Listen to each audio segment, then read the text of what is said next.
We are now going to turn to a conversation about feeding our optimism, which is a phrase I love, Thomas. Thank you for coming up with it. Thank you. Thomas Jonas is the CEO of Nature's Fynd, who have donated so incredible food all throughout today. So give him a round of applause, please. Thank you. So I just want to let you know that all the yogurt that you've been eating today, we actually fed you microbes. So you were eating fungus that we discovered in the volcanic springs of Yellowstone. And we're going to talk a lot more about that. So cool. This is what we've been feeding you people over the day today. And the breakfast patty, whether it's meat or dairy, we fed you microbes. I apologize. We did that. Well, I think you've given me a good segue into the first question. Please tell everyone what Nature's Fynd is, what you do, what you're making, and why it's important. So Nature's Fynd started as a research project for NASA on extreme forms of life. We talked about biodiversity today, right? Mm-hmm. And we're using an incredibly small amount of species to feed ourselves. There is 3 crops that represent 50% of our calorie intake. 3 crops. And we talked earlier about the millions of species that we have on this planet. Actually, when you start looking at the number of microbes, we're not even sure. It's probably more than millions. But we know the one that we domesticated about 11,000 years ago. Christina was talking about that earlier. We domesticated this species about 11,000 years ago when we invented agriculture. And this is what we've been continuing to use and focus and concentrate on this very few forms of life that we're consuming that are the base of our food. It's a recipe for disaster, right? To concentrate on this? It's not a great idea. Yeah. It's not a great idea. It's not a great idea for the resilience of our food system, for sure. But it's not because those were the most obvious 11,000 years ago, then they're still the most relevant today. And when we were doing this research in the volcanic springs of Yellowstone to really look how life could be organized if NASA was going to set a probe to a moon of Saturn, a little bit different than... We discovered forms of life that had to evolve to be incredibly efficient, incredibly resilient. And what does it mean for us today? What is the challenge of our generation if it's not to be resilient and efficient? Right. What is the challenge of our generation if it's not to learn to do more with less? Right. Well, guess what? If you evolve for thousands of years in the volcanic springs of Yellowstone where there is nothing, you'd better be good at doing more with less.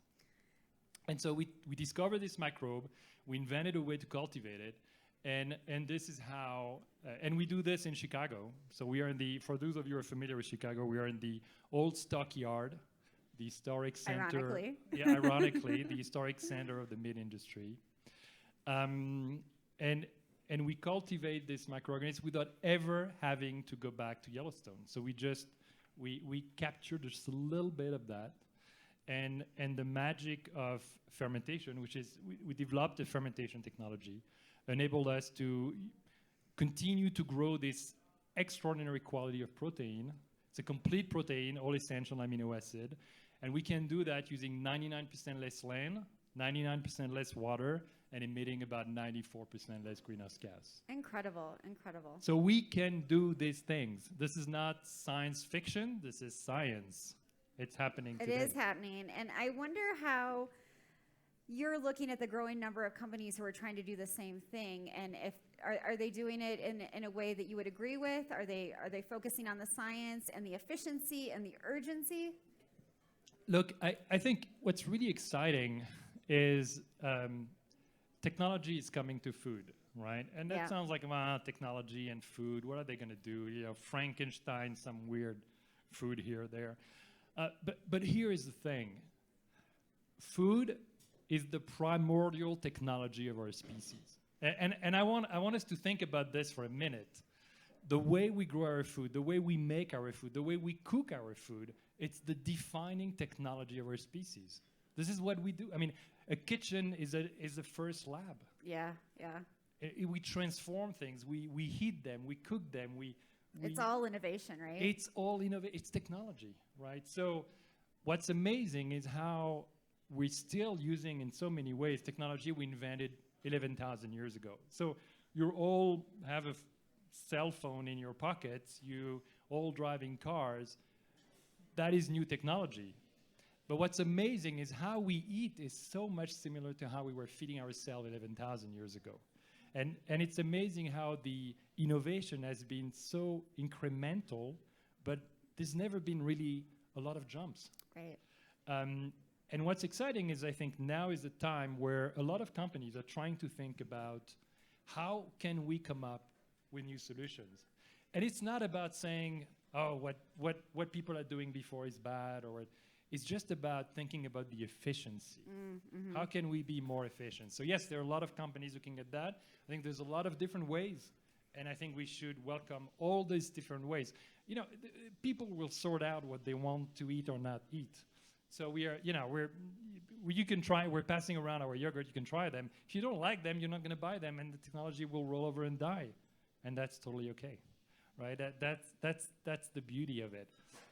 But if you like it, and if we can get you into thinking, if I can eat something that Sure. I like, and I can do that using a fraction of the resources, then maybe we can have you change. I wonder, Thomas, how you think about, you know, I often think of my mom when I'm having these conversations with innovators and entrepreneurs like yourself. How do you explain this story to somebody who, you know, likes to eat, you know, wants things that taste good, but doesn't really care about maybe the innovation or the technology behind it, just wants something that's going to, you know, be something that they can pick up easily, eat easily, that's not super expensive? I think that's the point. You don't explain. If you have to explain, you've lost it, right? If the only reason why food is interesting is because it's intellectually interesting as a technical concept, well, who wants to eat interestingly? You know, it We doesn't don't eat work. concepts. No, food is very primordial. It's very instinctive. It has to taste good. So, you know, we're happy to explain when we're being asked, but you shouldn't have to. It's whether you like it or not. Right. And you have to really fundamentally like it. Now, tastes do evolve and tastes do change, right? Some of the food that we take today for very basic, that we feel have been there forever, actually has not. Chocolate, you know, we have delicious chocolate here. When the Spaniard went to Mexico and were offered chocolate, they were wondering what this disgusting thing was. Right? And it happened again and again and again. Sushi was very weird food not so long ago. Right? Kombucha. So there's a lot of things that I don't think we fully appreciate how quickly things can change. Right. And I think that's really encouraging and exciting. It is exciting. I wonder what your vision is for this sort of whole new world that has happened over the last maybe decade of plant-based alternatives to, you know, some of the livestock products that Christiana was talking about earlier. What do you see coming next? So I think what's really exciting in the field is, and look, I'm not a spring chicken. I have a long white beard. I'm like I'm an old guy. But there is something about a generational change. And I think, you know, we're talking about the fact there was not a lot of people below the age of 22 earlier today. But what is fascinating is to see how there is a shift in the way the younger generation is eating.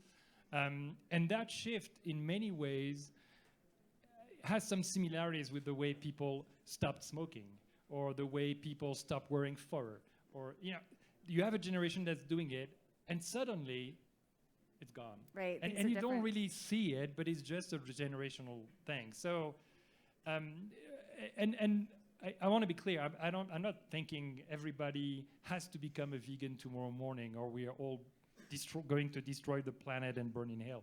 That's not the point. Not yet. That's not the point. I think the bigger point is that change is happening. Yeah. And the way the younger generation think about their food is very different than the way older generation might approach this. Yeah. And there's a lot more openness and a lot of interest on these new approaches. Yeah, Gen Z and Gen Alpha are really thinking about things so differently. It'll be exciting to see what where their taste buds sort of go next, right?